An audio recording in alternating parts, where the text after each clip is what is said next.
we could not measure longitude. Very important issue if you're a navigator and a sailor. We could not measure longitude until 1760s, 1750s, sometime in the second half of the 18th century. It took the creation of a very precise marine chronometer in order to be able to calculate what your longitude is. Otherwise, in the middle of a stormy night, you could find yourself 300 miles west of where you thought you were and crashing into a coastline. It's a really good thing to know longitude. There was £1 million in the 18th century was a lot of money. There was £1 million British prize for cracking the longitude problem.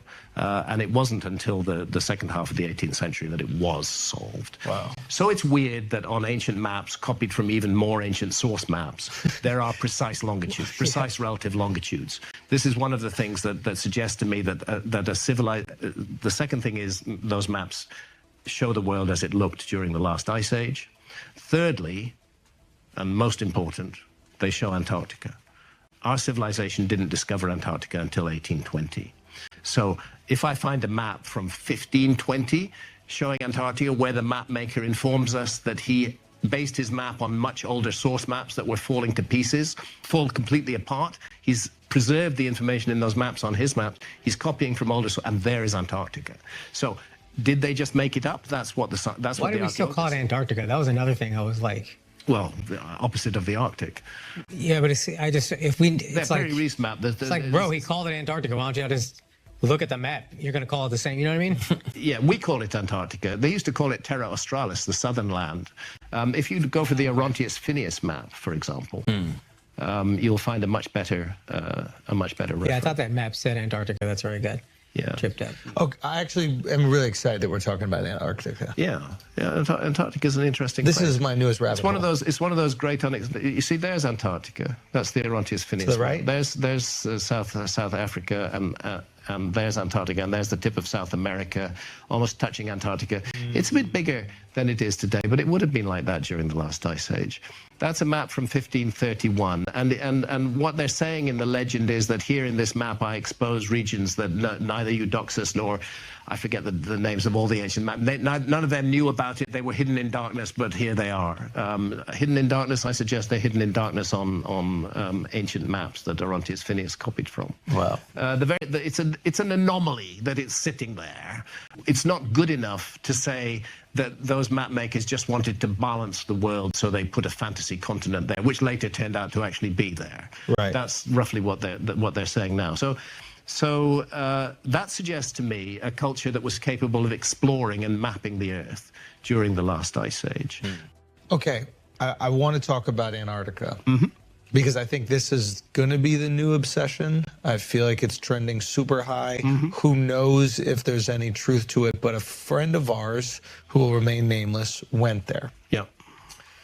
Got to go on a cool experience, trip, etc. And he said a couple interesting things. He said the mountains looked eerily pointy and four-sided. He said way more mountainous than he thought it would be. I think the illusion, maybe from looking at maps and watching penguins, is by the way, you can see flat mountains. You can see mountains on the Orontius Phineas map version. Oh, is that what the little etchings around the edges there? Interesting. Those are mountains.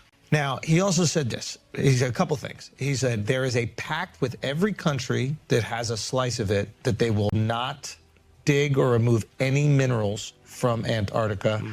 And he even said that a scientist was there, said to them, World War III will not start until one of these countries breaks that pact. They are clearly protecting or preserving something that may or may not be under, I believe it's 3 miles, Mark was saying earlier, at its thickest of ice. Now, Mark, maybe you should describe the thing that you were saying before about there was a time where Antarctica... I was reading an article that perhaps 90 million years ago, there was a lush rainforest that is now covered in miles of ice on the Antarctic continent. Yeah, that's probably true. If you go back that far, you would find that the Earth's climate was very different from how it is today.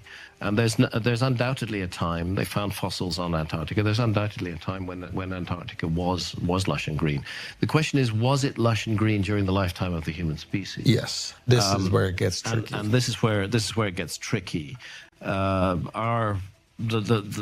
Homo sapiens line descends from a line that goes back about 6 million years, not much further than that, if we accept conventional evolutionary theory. So 6 million years ago, Antarctica is supposed to have been as cold and as frozen as it is today. Now, when I wrote Fingerprints of the Gods in 1995, which is my first book tracing the possibility of a lost civilization, I was very interested in Antarctica, and I was interested in it because of the work of a previous researcher called Charles Hapgood. Charles Hapgood wrote a number of very important books. One of them is called Maps of the Ancient Sea Kings, which precisely goes into this issue of ancient maps that don't fit our understanding of what the world was, how the world was supposed to be known at that time. And another is called The Path of the Pole. And he proposed a phenomenon that he called Earth crust displacement, whereby from time to time, the entire outer crust of the Earth, like the skin of an orange, might shift, leaving the core of the Earth in place, so that it could shift like. So if you imagine a very loose orange skin, the fruit is inside, it's staying in place, but you're shifting the skin around it. Well, obviously then, if that happens, Antarctica could have been in warmer latitudes and could have been shifted into colder latitudes. And how often does this happen? Well, does it happen at all is the first question. I mean, of all the theories I've looked at and supported, this is the one that I've come in for the most criticism for. And I've been much more interested recently in the Younger Dryas impact hypothesis and the notion that that a cataclysm occurred around 12,800 years ago caused by impacts of comet fragments, and we can go into that. But when I wrote Fingerprints of the Gods, although I was interested in comets, I was more interested in Earth crust displacement. And the standard academic response to that is, look, Antarctica's been frozen for millions of years, and that rules out the whole Earth crust displacement argument. I think that even those who are still researching this field would prefer it to be the mantle rather than the crust of the Earth that moves. Again, it's very technical, that moves in one piece.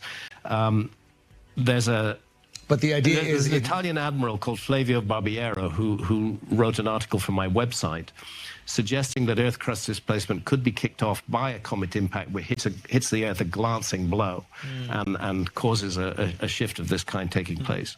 But by and large, I don't argue these days that Antarctica and Earth crust displacement are the mechanism we should be looking at. I'm much more interested in the very solidly scientifically grounded Younger Dryas impact. Back in 1995, when I wrote Fingerprints of the Gods, I was searching around for many possibilities that could have caused a global cataclysm in the range of 12 to 13,000 years ago, because that's what all the astronomy pointed out, 12 to 13,000 years ago. And Hapgood's theory seemed to me a very valuable and useful one. I still won't write it off. I won't dismiss it entirely, but I've shifted in the direction of the Younger Dryas impact hypothesis. The existence of ancient maps which show the world as it looked during the last ice age. We know pretty well how the world looked during the last ice age. And what is the big change? The big change is that during the ice age, sea level was 400 feet lower than it is today. That means that huge amounts of land that were above water during the ice age are now underwater. And therefore, it's odd to find maps which were drawn in the 14th, 15th, 16th century, but where the map makers tell us that they were using much older source maps that were falling apart, that they were trying to preserve the information in those maps, copied them onto their new maps, and lo and behold, they show the world as it looked during the last ice age. They show Antarctica in maps drawn in the 1500s, based on older source maps, when our civilization didn't even know Antarctica existed until 1820. But there it is in all its glory on these much more ancient maps. And then another problem, many of these maps, particularly the so-called portolanos, which are all copies of older source maps, but often incorporate new knowledge that was discovered at the time that the map makers were working, that these contain extremely accurate relative longitudes. And longitude is a scientific issue, which our civilization didn't crack until the middle of the 18th century.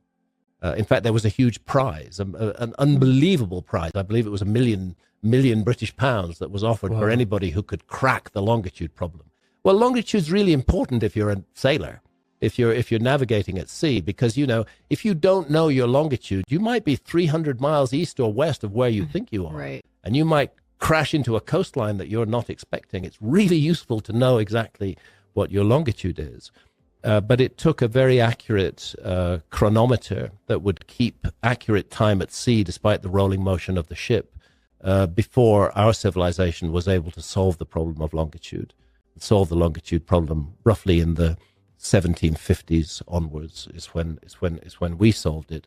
And yet here are these ancient maps with extremely accurate relative longitudes long before we solved it, and those maps themselves are based on even older source maps.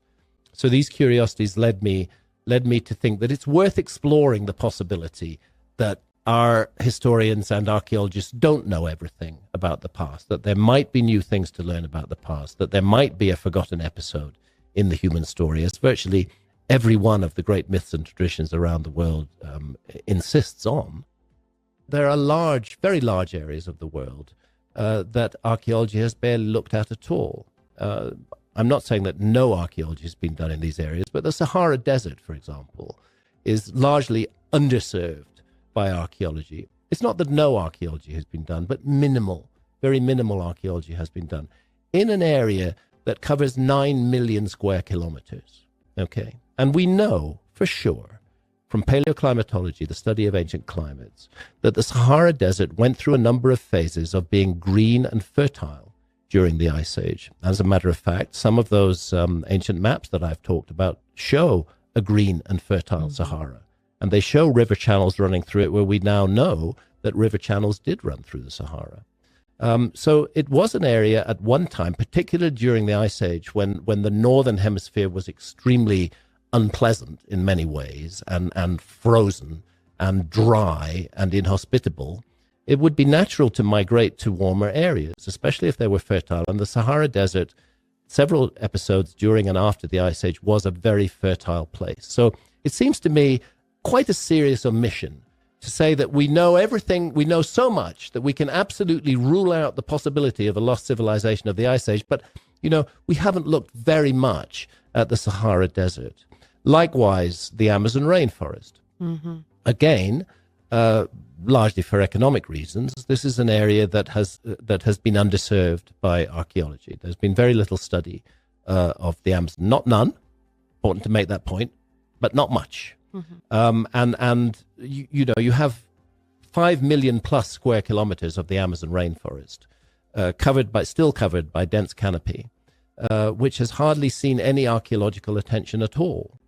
And yet the latest investigations in the Amazon, and I'm as I mentioned, I have nothing against individual archaeologists. There's some great archaeologists who are beginning to dip their toes in the water of doing the real research in the Amazon. And I'm in touch with a team who are doing LiDAR work in the Amazon, where they use the light aircraft to send beams of light down through the canopy, and they can see what's lying underneath the canopy. And they're finding these giant geometrical earthworks in the Amazon, and evidence of very large populations that once lived in the Amazon before the horrendous catastrophe of the Spanish conquest of South America and of Mexico. The Spanish sent ahead of them terrible diseases like smallpox, and those populations which did exist in the Amazon supported millions of people. Those populations were decimated, destroyed by smallpox, and within 100 years their cities were overgrown by rainforest, and it's only now that they're being rediscovered. So how can archaeology say we know enough about the past to be absolutely certain that there was no lost civilization when they haven't really studied the Sahara Desert and they haven't really studied the Amazon rainforest? And then, in addition to that, huge issue is that sea level rise at the end of the last ice age. That 400-foot sea level, it didn't happen overnight. It was spread out over thousands of years, but there were episodes of very rapid sea level rise, very sudden and rapid sea level rise, which are mysterious in themselves. The bottom line is that 27 million square kilometers of land, and that was the best land on Earth during the Ice Age, that was above water during the Ice Age, is underwater now. And yes, there is some marine archaeology. Yes, archaeologists are beginning to consider the possibility that it's worth looking at the flooded continental shelves. some preliminary work has been done, but most marine archaeology has been about shipwrecks from the medieval period. They're looking for shipwrecks because they don't believe that there's anything really that's going to change their view of the past. So their preconception of what might be found has governed what they actually do. And again, of course, financial reasons. It's very expensive to explore underwater. So there we have 9 million square kilometers in the Sahara Desert, 5 million plus square kilometers still left in the Amazon. It was bigger, 7 plus million square kilometers, and 27 million square kilometers of the flooded continental shelves. And then we have the fact that the archaeology that has been done elsewhere has largely been in response to roads and dams and other big construction projects and not targeted searches. So they simply cannot say that they have enough evidence to rule out the possibility of a lost civilization. And to say that is, just call a thing what it is. It's a lie. Can we go back a little bit to the rainforest? Yeah. I really think it would be so interesting to our audience to hear a little bit more about the possibility that there were these giant cities in the Amazon, that they were as big as London, multiple of them. Absolutely. And how they kept all these people fed was through this soil called terra preta. Yeah, I terra found preta, that Black Earth. fascinating. Can you explain that? One of the problems with hosting large populations in a rainforest is that rainforests are actually, despite their exuberance, are not particularly fertile soils. The fertility of the soil is caused by the fall of leaves and the decaying of vegetation. But if you remove the trees within a relatively short time, the soil will become infertile. Terra preta, sometimes known as the Black Earth, is a man-made soil. Human beings invented it, and the earliest so far found. But remember, so little study has been done in the Amazon. Yeah. So we don't even know for sure. Say again? We don't know for sure then if this hasn't been around previously. We don't know, but what we do know is it's been around at least 9,000 years. And I believe it's been around a lot longer than that. People found a way to make the Amazon productive for human beings in two ways. First of all, by inventing this soil, which is still sought after today by anybody seeking to settle and create agriculture in the Amazon. If they can find patches of terra preta, they're going to be able to grow anything they need to grow. It's self-replicating soil. It's full of bacteria and organisms that create its fertility, and it's quite a miracle of human creation. And that is the scientific work of the Amazonian peoples, and it's at least 9,000 years old. And goodness knows what else remains to be discovered there. So that's the first point. The second point about the Amazon is that, and a lot of people don't realize this, is that the Amazon itself is a man-made ecosystem. It is designed to serve the interests of human beings. If you look at what are called the hyperdominant trees in the Amazon, they're all trees that produce foods that are needed by human beings. And other trees that are not useful to human beings are much less present in the Amazon. So the whole thing was created to serve humanity and human beings who lived in balance with their ecosystem up until the time of the Spanish conquest. Again, this is a science, like all sciences everywhere, that ultimately, if you trace it back far enough, you're going to find it emerged out of shamanism and about shamanistic curiosity about the nature of reality and the nature of the universe. We talked in the last episode about ayahuasca. Right. A very powerful visionary brew. Ayahuasca is also a work of science that was the creation of the indigenous peoples of the Amazon, who I think we must recognize as a civilization in every possible way. If not advanced. I mean, that seems pretty advanced to I create think a we brew. need to recognize them as an advanced civilization. We just need to redefine what we describe as advanced. Yeah, in I some think way. that's where people are You know, getting advanced lost. isn't necessarily motor cars and airplanes and plastic. There's lots of ways to be advanced. And in the case of the Amazon, ayahuasca, highly effective visionary brew, is only possible. It's important for viewers to understand this, that dimethyltryptamine, DMT, probably the most powerful psychedelic known to science, is not normally orally accessible. That's why people smoke it or vape it. But what they found in the Amazon was a way to make it orally accessible. And that's because the leaves of the chacruna plant contain DMT, pure DMT, but you can't have a trip if you consume or drink a tea made from those leaves because of an enzyme in the gut called monoamine oxidase, which switches off DMT on contact. So therefore, you need a monoamine oxidase inhibitor. Now, this is a scientific pursuit. Right, yeah. You need a monoamine oxidase inhibitor in the brew, which is going to shut down that enzyme in the gut and allow the DMT to be absorbed orally. And that's what they found. That's what they discovered in the Amazon. God knows how long. Who knows ago. how long? That's thousands crazy. and thousands of years ago for sure. Wow. Thousands of years ago. And it's an extraordinary achievement when you consider the 100,000 plus different species of plants and trees that exist in the Amazon. To do that solely by trial and error, to put together the most powerful hallucinogen known to science. I don't like that word. The most powerful psychedelic known to science. Yeah. To put it together with a monoamine oxidase inhibitor in, I have to admit, a foul-tasting brew, and enable visions to take place, which in Amazonian society and indigenous society are seen as valuable information. We've been taught to trivialize visionary experiences and regard them as some kind of nonsense. But all those archaeologists who think that I attack indigenous societies in some way, which I never do, I have the highest respect for indigenous cultures.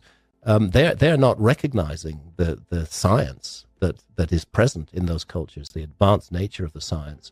The discovery of ayahuasca is an extraordinary achievement in itself, and then the realization that ayahuasca has useful teachings to bring to us, which Western science dismisses entirely, but which is fundamental to Amazonian civilization, is the second most important thing. So they create a brew, and that brew allows us to gain access to knowledge that would not otherwise be available to us. Sometimes quite practical knowledge.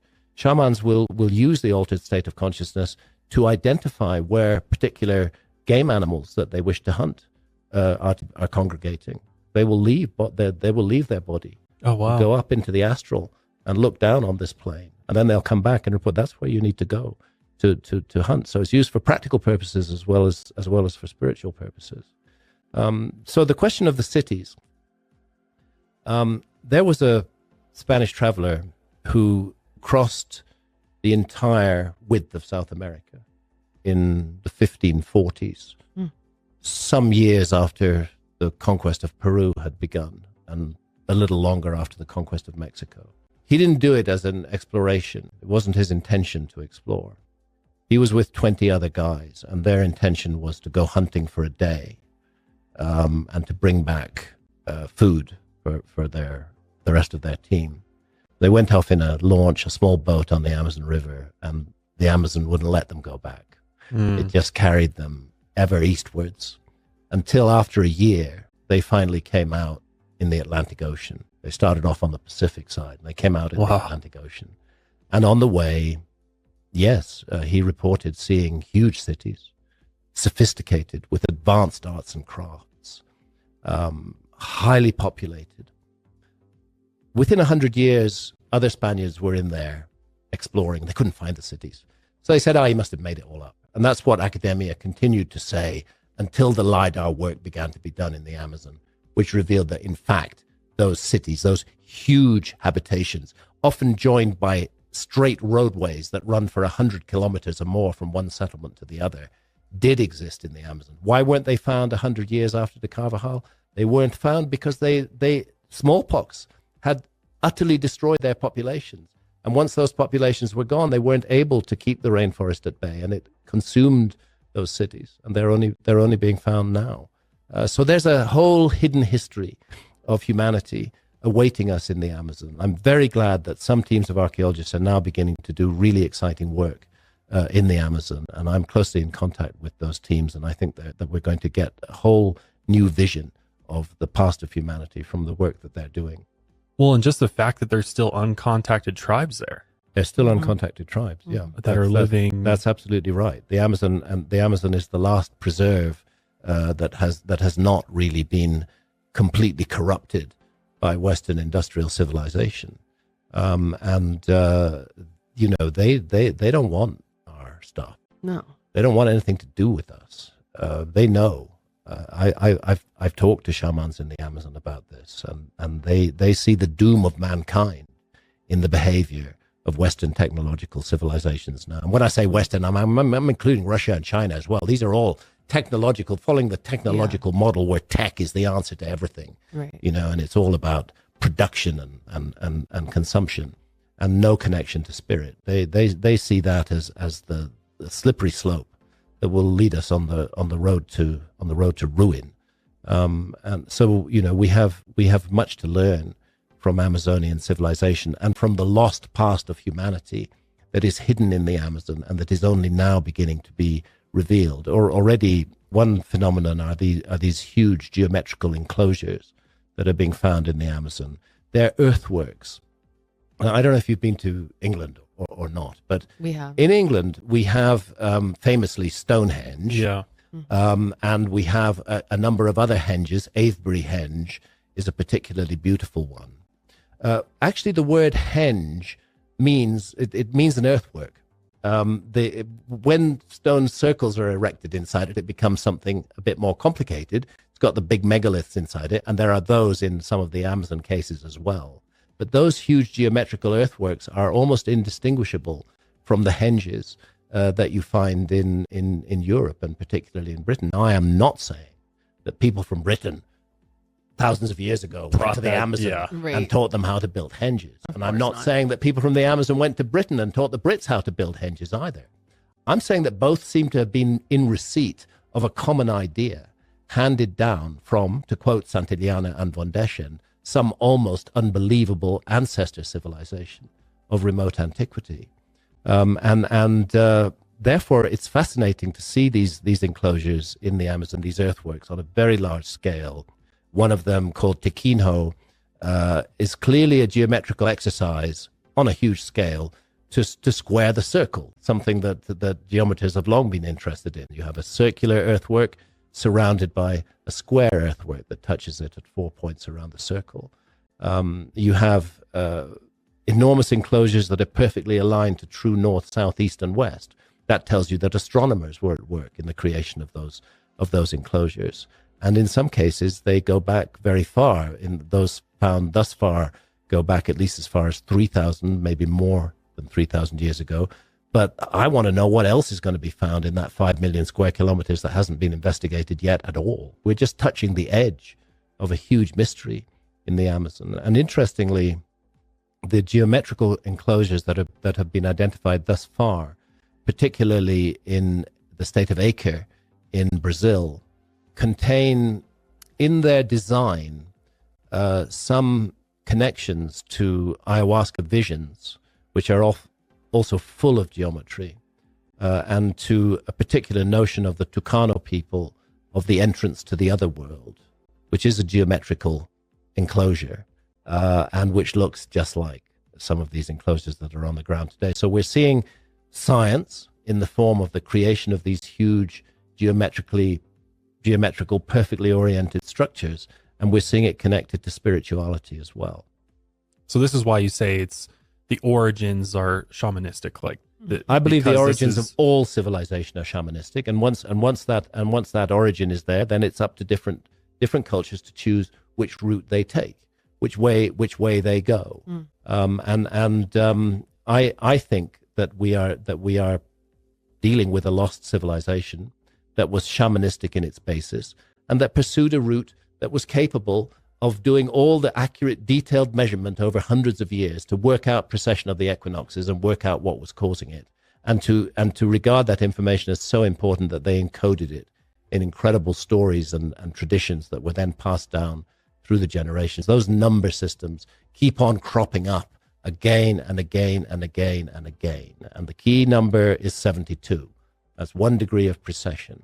That's hold your finger up to the horizon, and 1 degree of precession is the width of your finger against the horizon. Hard to observe in one lifetime. You need multiple lifetimes. You need people watching and keeping records for long periods of time in order to get this nailed and understand what is happening there. So that's why you don't, because like your critics will say, well, all these civilizations all did it on their own. Yeah. that they, this idea that there was this older advanced civilization that taught everybody how to do stuff is absolutely ridiculous. They did it all on their own. That's what my critics say. Yeah, and so they think that I'm trying to steal the achievements of indigenous societies and hand them over to some sort of civilization like ours. Right. No, that's not what I'm doing. That's a misrepresentation of my position. And anybody who actually reads my books, or watches the series will see that is not what I'm saying, and that's not what I'm doing. I think we're looking at a civilization that emerged out of shamanism and took a particular route, and of course it was an indigenous civilization in its own time, in its own place. But what they don't like is the notion that certain knowledge and information accumulated by that culture was passed down all around the world, so that you find the same essential ideas in Mesopotamia, in ancient Egypt, in the Amazon rainforest, in Mexico, in Guatemala, amongst the Mayan culture, for example. The same essential ideas are being repeated. The same story of a great flood, which brought a former age of the world to an end. The same story of survivors of that flood who went around the world trying to reincarnate or give rebirth to what they had created and shared their knowledge with other peoples around the world. This is truly a pan-American myth. It's found right across the Americas, and archaeologists are now trying to claim that myth was entirely made up by Spaniards, but it's complete rubbish. It long predated the Spaniards, and it's found in many countries in Central America, South America, and in North America. And it's an indigenous tradition that has been passed down through the ages, that there was a cataclysm. It's not just coincidence, Graham, right? I don't believe it's coincidence. Yeah. I believe that it's worth considering the possibility of a remote common ancestor, which passed down key information that was inherited by later cultures and then used in various ways.